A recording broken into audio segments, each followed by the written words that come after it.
Hello everyone, आज की video में भी हम ट्रिग्नोमेट्रिक रेशियो के बारे में पढ़ेंगे। और इससे जो प्रीवियस वीडियो थी हमारी, उसमें हमने ये जाना था कि 6 ट्रिग्नोमेट्रिक रेशियोज होते हैं: sine, cosine, tangent, cosecant, secant and cotangent. और साइन किसी एंगल का होता है। अगर मान लिया मैं अकेला साइन लिख देती हूँ तो इसका कोई भी मतलब नहीं है।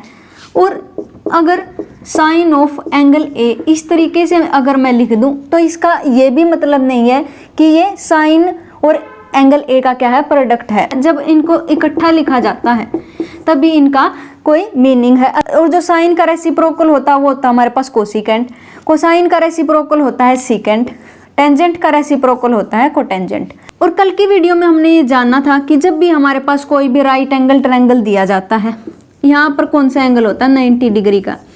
और ये मैं मान लेती हूँ कि ए वर्टेक्स है, ये बी वर्टेक्स है और ये सी वर्टेक्स है। अगर मैं इस एंगल के ट्रिग्नोमेट्रिक रेशियोज फाइंड आउट करना चाहती हूँ तो इसके अपोजिट जो साइड होती थी उसको मैं बोलती थी side opposite to the angle A, side opposite to the angle A. और इसको मैं बोलती थी side adjacent to the angle A, angle A. और ये क्या होता था हमारे पास, हाइपोटेन्यूस, हाइपोटेन्यूस। और हमने ये जानना था कि जब भी मैं साइन ऑफ एंगल ए निकालना चाहती हूँ तो क्या होता था, side opposite to the angle A divided by hypotenuse, वो क्या बन जाता था, साइन एंगल ए बन जाता था। और इसी तरीके से हमने और भी जो ट्रिग्नोमेट्रिक रेशियोज थे उनकी वैल्यू फाइंड आउट करी थी।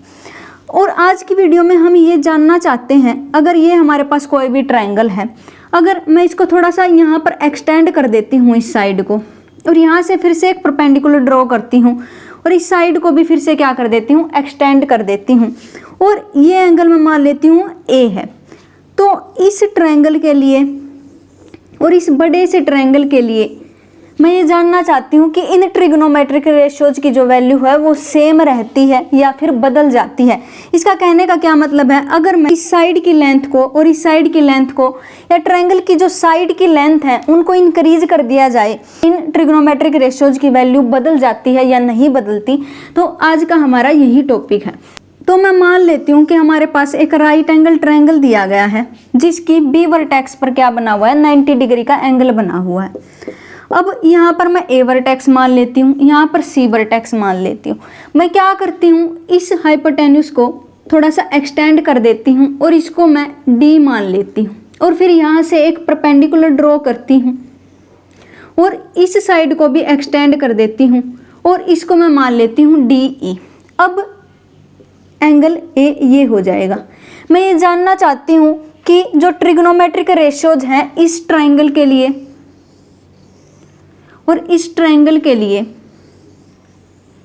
उनकी वैल्यूज सेम रहती है या नहीं रहती। अगर दोनों का रेफरेंस एंगल हमारे पास एंगल ए ही हो तो सबसे पहले अगर मैं इस ट्रायंगल की बात करूं, triangle C A B and triangle D A E, triangle D A E, इन दोनों ट्रायंगल की अगर मैं बात करती हूं तो इनका एक तो ये एंगल सेम है, angle A is equal to angle A, क्योंकि कैसा है, कॉमन है। और एक ये एंगल सेम है, एंगल बी और एंगल ई, क्योंकि ये कैसे एंगल है हमारे पास, ये तो 90 डिग्री के एंगल है। 90 डिग्री के एंगल होने की वजह से दोनों कैसे हो जाते हैं, सेम हो जाते हैं।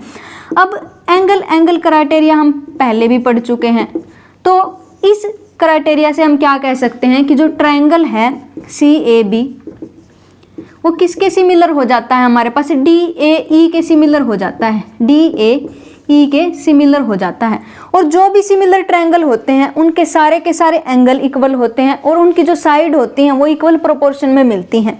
तो यहाँ से अगर मैं इक्वल प्रोपोर्शन में इनकी साइड्स की बात करूँ तो क्या होगा, C A upon D A is equal to A B upon A E, A B upon A E is equal to C B upon D E. लेकिन जब भी मैं इस ट्रायंगल में साइन ऑफ एंगल ए की बात करूं, अगर साइन ऑफ एंगल ए की बात करती हूं इस ट्रायंगल में, ट्रायंगल CAB में क्या बन जाएगा, side opposite to the angle A divided by hypotenuse. तो side opposite to the angle A कौन बनेगा, BC, और हाइपोटेन्यूज क्या बनेगा, इसका बनेगा AC। और इस ट्रायंगल में अगर मैं साइन ऑफ एंगल ए की बात करती हूं तो वो कितना बनेगा, side opposite to the angle A क्या बनेगा, DE divided by hypotenuse, hypotenuse क्या बनेगा, इसका AD बनेगा। तो यहाँ से साइन ऑफ एंगल ए और यहाँ से क्या आ जाता है, BC अपॉन AC किसके इक्वल आ जाएगा, DE अपॉन AD के इक्वल आ जाएगा। और अगर मैं यहाँ से देखने की कोशिश करूँ तो AD अपॉन DE, अगर इस रेशियो को और इस रेशियो को इक्वल पुट कर देती हूँ, CA upon DA is equal to CB upon DE, तो यहाँ से अगर मैं DE अपॉन DA की वैल्यू निकालना चाहती हूँ तो क्या आएगी, CB अपॉन CA ही आएगी। और इसको मैं ऐसा भी लिख सकती हूँ, DE upon AD is equal to BC upon AC, और यहाँ से भी ऐसा ही आया था। तो इसका कहने का क्या मतलब है, अगर मैं किसी ट्रायंगल की जो साइड हैं उनको एक्सटेंड कर देती हूँ और जो उनका रेफरेंस एंगल सेम रहता है तो उनकी साइड की जब लेंथ चेंज हो जाती है तो इन ट्रिग्नोमेट्रिक रेशियोज में कोई चेंज नहीं आता, वो फिर भी कैसे रहते हैं, सेम ही रहते हैं। और अगर मान लिया इस ट्रायंगल में, एक ट्रायंगल में हमारे पास साइन ऑफ एंगल ए दिया गया है, यहाँ पर A है, यहाँ पर B, यहाँ पर C, मैं क्या कर सकती हूँ, सारे के सारे ट्रिग्नोमेट्रिक रेशियोज फाइंड आउट कर सकती हूँ। तो यहाँ पर 90 डिग्री है, मैं मान लेती हूँ कि साइन ऑफ एंगल ए क्या दिया गया है, 1/3 दिया गया है, 1/3 दिया गया है। और साइन ऑफ एंगल ए क्या होता है हमारे पास, side opposite to the angle A, side opposite to the angle A divided by hypotenuse, hypotenuse होगा। और रेशियो दिया गया है तो मैं क्या मान लेती हूँ, K, और यहाँ पर क्या मान लेती हूँ, 3K मान लेती हूँ। तो अगर मान लिया ये हाइपोटेन्यूज है, ये हमारे पास क्या है, परपेंडिकुलर, ये हमारे पास क्या है, बेस। अगर बेस की वैल्यू फाइंड आउट करना चाहती हूँ तो क्या कहूँगी, पाइथागोरस थ्योरम यूज करूँगी। और पाइथागोरस थ्योरम से हमें क्या मिलेगा, 3K² minus K² is equal to B²। और यहाँ से हमें क्या मिल जाएगा, B² is equal to 2K² मिल जाएगा। और B किसके इक्वल होगा, प्लस माइनस √2K इसके इक्वल होगा। तो इसका मतलब बेस किसके इक्वल होगा हमारे पास, प्लस √2K होगा, क्योंकि नेगेटिव नहीं ले सकती मैं, क्योंकि ये कैसी है, ये तो हमारे पास एक डिस्टेंस, और डिस्टेंस को हम कभी भी नेगेटिव में कैलकुलेट नहीं करते। तो इसका मतलब इसका बेस क्या आ जाएगा, √2K। और कोसाइन ऑफ एंगल ए हमारे पास क्या होता है, वो होता है हमारे पास बेस अपॉन हाइपोटेन्यूज। तो बेस हमारे पास क्या आया है, √2K डिवाइडेड बाय हाइपोटेन्यूज हमारे पास क्या है, 3K। तो यहाँ से कोस ए की वैल्यू कितनी आ जाती है, √2/3। तो इसका मतलब अगर वो हमें एक ट्रिग्नोमेट्रिक रेशियो की वैल्यू बता दे तो हम क्या कर सकते हैं, दूसरे ट्रिग्नोमेट्रिक रेशियोज भी फाइंड आउट कर सकते हैं। और इसके साथ साथ अगर मैं कोस ऑफ ए इसका होल स्क्वायर लिखती हूँ तो इसका मतलब क्या होगा, कोस² ऑफ ए, ये मतलब होगा। और साइन एंगल ए होता है, उसका हमने पढ़ा था कि रेसिप्रोकल क्या होता है, कोसिकेंट ऑफ ए होता है।